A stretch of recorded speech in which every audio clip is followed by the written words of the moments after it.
Indian council of medical research ने चौथे sero survey के नतीजे जारी कर दिए हैं। जून और जुलाई में 21 राज्यों के 70 जिलों में ये सर्वे कराया गया है और 67.6% लोगों में कोविड-19 के खिलाफ एंटीबॉडी मिली है। सीरो सर्वे के नतीजे कोविड-19 महामारी के खिलाफ उम्मीद की किरण बनकर आए हैं।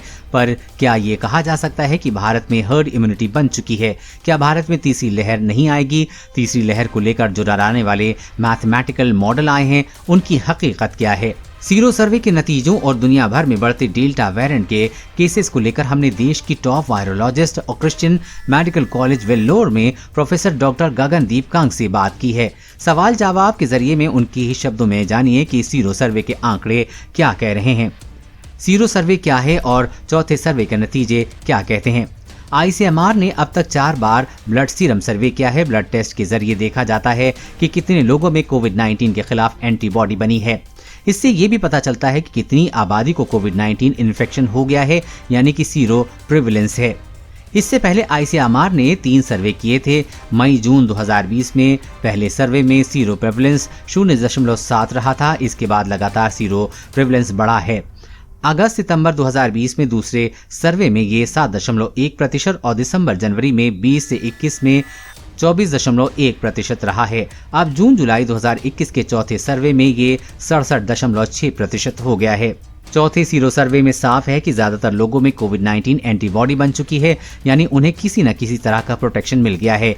हमारे यहाँ वैक्सीनेशन की रफ्तार भी कम है। इसे देखते हुए ज्यादा से ज्यादा आबादी में एंटीबॉडी बनना हमारे लिए अच्छा है। कितनी आबादी में एंटीबॉडी या वैक्सीन लगने पर हर्ड इम्यूनिटी बनेगी?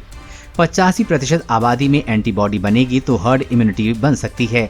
इसे हम RO वैल्यू भी देखते हैं। ये किसी वायरस की इन्फेक्ट करने की क्षमता होती है। ओरिजिनल वायरस की RO वैल्यू 2.5 थी।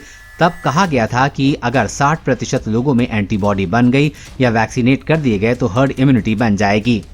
पर इसके बाद अल्फा वेरिएंट आया और अब डेल्टा वेरिएंट हावी है। इसकी RO वैल्यू 6.5 है और इसे देखते हुए हम कह सकते हैं कि हर्ड इम्यूनिटी के लिए 85% आबादी में एंटीबॉडी जरूरी है। ये एंटीबॉडी नेचुरल इन्फेक्शन से बन सकती है और वैक्सीनेशन से भी। जब हम हेल्थ केयर वर्कर का सीरो प्रिविलेंस रेट देखते हैं तो ये 90% तक पहुंच चुका होता है।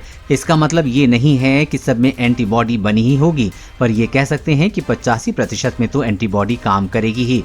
उन्हें इन्फेक्शन हुआ तो भी गंभीर लक्षण होने की आशंका काफी कम है। आम जनता की बात करें तो उसमें सीरो प्रेवलेंस 67% और सिंगल डोज के दायरे में करीब 30% आबादी आई है और पूरी तरह से वैक्सीनेट आबादी सिर्फ 6.5% है। इससे 80% से 85% तक पहुंचने में समय लगेगा। इस दौरान कोविड-19 प्रोटोकॉल को फॉलो करना होगा। मास्क, सोशल डिस्टेंसिंग और हाइजीन का ध्यान रखना ही होगा। ICMR ने स्कूल खोलने की सिफारिश की है। क्या ये सही है? हाँ, ये बिल्कुल सही है। सर्वे में 6 से 17 साल तक के बच्चों में सीरो प्रिविलेंस 60% तक पहुंचा है, यानी कि इससे शरीर में एंटीबॉडी बन गई है। पर स्कूल खोलने से पहले सारे टीचर्स स्टाफ को टीका लगा होना चाहिए। बच्चों को मास्क पहनना सीखना होगा। क्लासरूम में वेंटिलेशन अच्छा होना चाहिए। सबसे ज्यादा बात है कि केंद्र और राज्यों की सरकारों को ट्रिगर पॉइंट तय करने चाहिए। इसका मतलब ये है कि अगर केस बढ़े तो स्कूल को बंद करने की तैयारी होनी चाहिए। जैसी परिस्थिति बनेगी उस हिसाब से फैसले लेने चाहिए। तीसरी लहर पर डराने वाले मैथमेटिकल्स मॉडल आए हैं। ये कितने फायदेमंद हैं? बिल्कुल भी नहीं है। ये जो मॉडल बना रहे हैं उन्हें इन्फेक्शियस डिजीज की कोई अंडरस्टैंडिंग नहीं होती है। वो मैथमेटिशियन हैं, कंप्यूटर डेटा के आधार पर प्रेडिक्शन जारी करते हैं। पेंडेमिक की स्टडी बहुत ही स्पेशलाइज्ड फील्ड है। आप ही बताइए, क्या आप फ्रैक्चर होने पर कार्डियोलॉजिस्ट के पास जाएंगे?